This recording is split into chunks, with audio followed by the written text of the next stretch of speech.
아트유학 국가로 유명한 영국과 미국, 캐나다의 경우 학생분들이 희망하는 전공도 다양하고 그에 따라 준비하는 포트폴리오의 성격이 매우 다른데요. 학교마다의 차이도 물론 있지만 국가마다 어떤 방식으로 준비해야 하는지를 실제 준비하신 학생분들의 사례를 통해서 안내해드리려고 합니다. 특히 각 국가별로 지원 데드라인과 포트폴리오 준비는 언제부터 해야 하는지를 가장 궁금해 하실 텐데요. 이 부분까지 모두 정리해드릴 테니 끝까지 영상 확인 부탁드려요.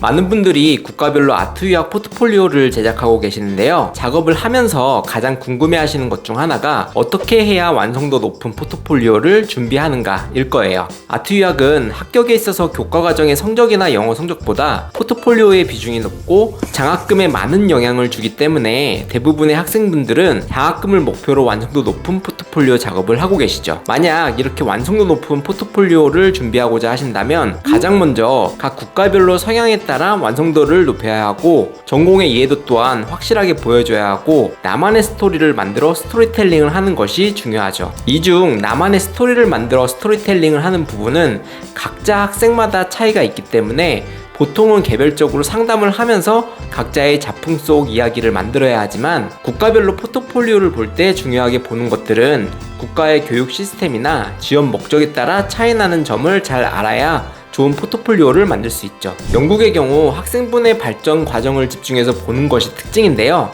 단순히 결과물보다는 포트폴리오 제작 중 작품을 계획하고 디벨롭해가는 과정의 기록을 중요하게 보는 경향이 있죠. 리서치 교육을 상당히 중요하게 생각하는 국가이기도 하고 이를 통해 학생이 앞으로 발전 가능성을 발견하고 고민한 흔적을 발견하려고 노력하죠. 때문에 이런 고민의 흔적을 시각화한 시각적인 노트까지도 심사를 한다고 보면 될 것 같아요. 실제 영국 UAL의 LCF에 진학한 분의 후기를 참고해보면 이런 부분들이 명확하게 나타나는데요. 포트폴리오 작품을 발전시켜 나가는 과정의 기록과 워크북을 제작하는 것이 가장 어려웠다고 이야기를 하고 있습니다. 이런 점은 일반적으로 학부나 석사 기간이 짧은 영국의 학제 특징이라고도 볼 수 있을 것 같은데요. 기간이 짧은 만큼 전문적인 부분만을 중점적으로 대학에서 수업을 하기 때문에 단순히 도출되는 결과물보다는 과정에서 나타나는 고민을 하는 방법을 아는 학생을 뽑는다고 볼 수 있을 것 같아요. 미국은 대표적으로 다양한 디자인으로 유명한 대학들이 있는데 다양한 학교가 있는 만큼 전공별로 그리고 학교별로 포트폴리오 요강을 잘 확인해야 하는 곳이죠. 전공 이외에도 학사와 석사에서 보는 관점이 조금 다른 점도 있어요. 미국 석사의 경우 디자인의 전문성을 보여주는 디자인 포트폴리오를 제출하는 것이 중요한데 반면 학부의 경우에는 전반적으로 더 다양한 작품을 보여주는 것이 중요하죠. 예를 들어서 미국의 대표적인 디자인 스쿨이라고 볼 수 있는 프렛의 디자인 포트폴리오 요강을 살펴보면 미술의 기본적인 실력을 파악할 수 있는 드로잉 작업 3점에서 5점을 포함해서 그 전공과 관련된 전문적인 디자인 스킬을 보여주는 작업뿐만 아니라 다양한 분야의 스킬이 담긴 작품을 보여줄 수 있는 포트폴리오 준비가 필요하죠.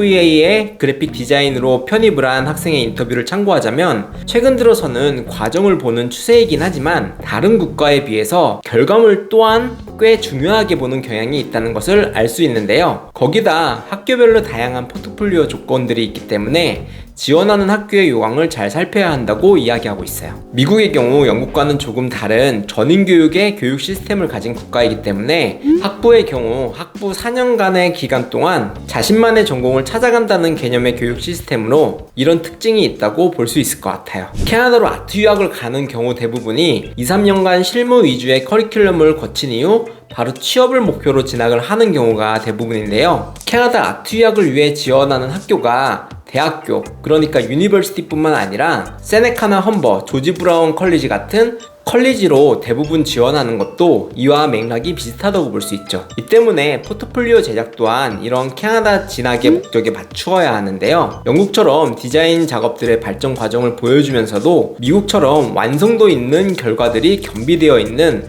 영국과 미국의 중간 지점의 포트폴리오를 제작한다고 보면 될 것 같아요.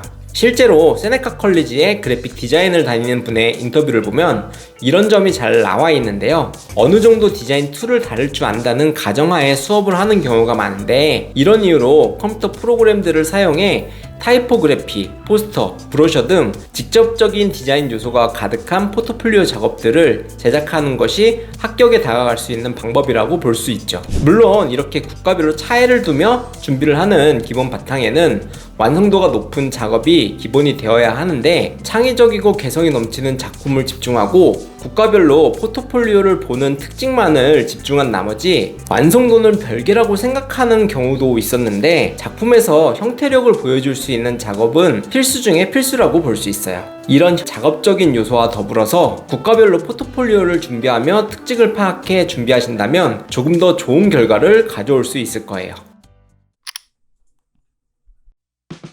학교 데드라인의 경우 학교마다 조금의 차이는 있지만 대체적으로 영국, 미국, 캐나다 모두 데드라인이 1, 2월로 큰 차이가 없는 편인데요. 많은 학생분들이 이 데드라인 일정에 맞춰서 포트폴리오를 언제부터 준비해야 하는지 많이 물어보곤 하세요. 결론부터 이야기 드리면 빨리 준비를 하면 할수록 좋아요. 포트폴리오 준비의 경우엔 원하시는 학교에 맞는 가이드를 잡고 스토리텔링을 잡아가는 등 시작 단계부터 제작하고 마무리까지 보통 준비 기간이 종일반 기준으로 4개월은 걸리기 때문에 1, 2월 정도의 지원서를 넣으려면 8에서 10월 정도에는 시작을 해야 내년을 목표로 학교 지원이 가능해요. 물론 한 국가만 아니라 여러 국가의 다양한 학교를 한꺼번에 지원을 하는 경우도 있는데 국가별로 몇 군데를 지원하는 경우도 있어서 더 빠르게 준비를 권장드리는 경우도 있죠. 물론 목표하시는 학교나 준비 전공에 따라 차이가 있을 수는 있어요. 이 때문에 만약 아트 유학 준비를 위해 포트폴리오 준비를 하고자 하신다면 빨리 준비하면 할수록 차후 등록 후 오퍼를 받고 비자나 준비를 여유 있게 하실 수 있죠. 이보다 먼저 꼭 원하시는 학교마다의 데드라인 확인도 필요한데, 초기 상담을 하시면서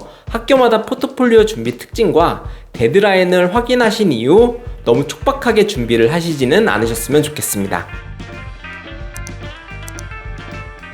이렇게 국가별 포트폴리오의 준비와 포트폴리오 준비 시기에 대해 안내해 드렸는데요. 만약 학교별로 준비하셔야 될 포트폴리오의 특징과 전공마다의 차이점을 문의 주시고자 하신다면 설명란 링크를 드리니까 이쪽으로 문의를 해주시길 부탁드립니다. 그럼 저는 다음 영상에서 다시 찾아뵙겠습니다. 감사합니다.